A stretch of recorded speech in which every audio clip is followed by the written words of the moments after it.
అగ్రరాజ్యమైనటువంటి అగ్రరాజ్యమైనటువంటి అమెరికాలో నిన్న Donald Trump గారు 2 స్టేట్మెంట్లు ఇచ్చారండి. అదేంటంటే టెక్సాస్ అనే రాష్ట్రంలో షరియా చట్టం అనే ఒక ముస్లిం షరియా చట్టాన్ని అతను అమెరికా 50 రాష్ట్రాలలో మొదటి రాష్ట్రంగా టెక్సాస్ రాష్ట్రాన్ని ఆయన ప్రస్తావిస్తూ షరియా చట్టాన్ని అఫీషియల్గా మనం బ్యాన్ చేస్తున్నాము అని అతను మీడియా ముందు ప్రసంగించడం జరిగింది.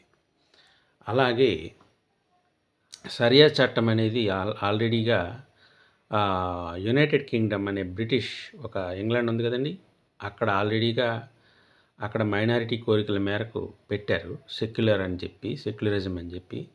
సో అదే తరహాలో షరియా చట్టం అమెరికాలో కూడా పెడదామని ముస్లిం తాలూకా పూజారులు అనుకున్నారేమో మరి. కానీ అక్కడ అమెరికాలో రిపబ్లికన్ పార్టీ అంతగా దానికి ప్రయారిటీ ఇవ్వలేదని చెప్పాలి. డొనాల్డ్ ట్రంప్ ప్రెసిడెంట్ అవ్వగానే చట్టానికి బ్రేక్ వేసినట్టే అయింది.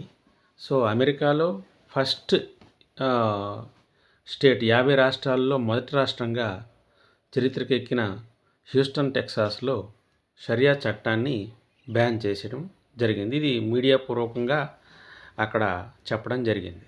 ఇంకా రెండో విషయం ఏంటంటే అమెరికాలోనే జరిగింది.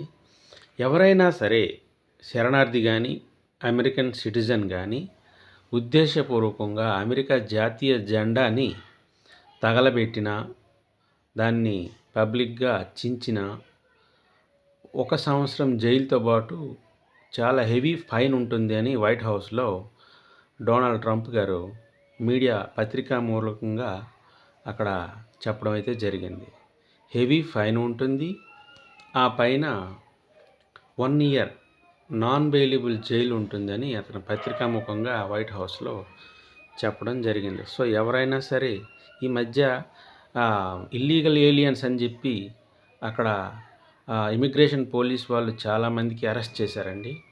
సో ఎవరైతే అంటే స్టూడెంట్ వీసాతోనో టెంపరీ వీసాతో ఉన్న వాళ్ళ మీద ఎక్కువ ఒత్తిడి రావడంతో కోపంతో డెమోక్రటిక్ పార్టీ రిపబ్లికన్ పార్టీ మీద ఉన్న కోపాలతో వాళ్ళు పెట్టే పాలసీల మీద కోపాలతో వాళ్ళు అమెరికా జెండానైతే చించటం, దాన్ని కాల్చటం, ఇవన్నీ ఆ మధ్య ఇంటర్నెట్లో వైరల్ అవ్వడం అమెరికా గవర్నమెంట్ ఈ తరహా చట్టాన్ని తీసుకొచ్చింది. ఎవరైనా జాతీయ జెండాని కాల్చితే 1 ఇయర్ జైలు, ఆ మీద పెనాల్టీ కూడా ఉంటుందని చెప్పడం జరిగింది. సో ఇది ఎవరైనా మన భారతీయులు అక్కడ ఉంటే కొద్దిగా ఇలాంటికి దూరంగా ఉండాలి. అలాంటికి మనం దగ్గర దరిదాపులో ఉన్నా మనం అందులో ఇన్వాల్వ్ అయినట్టు అయిపోతుంది. అది విషయం.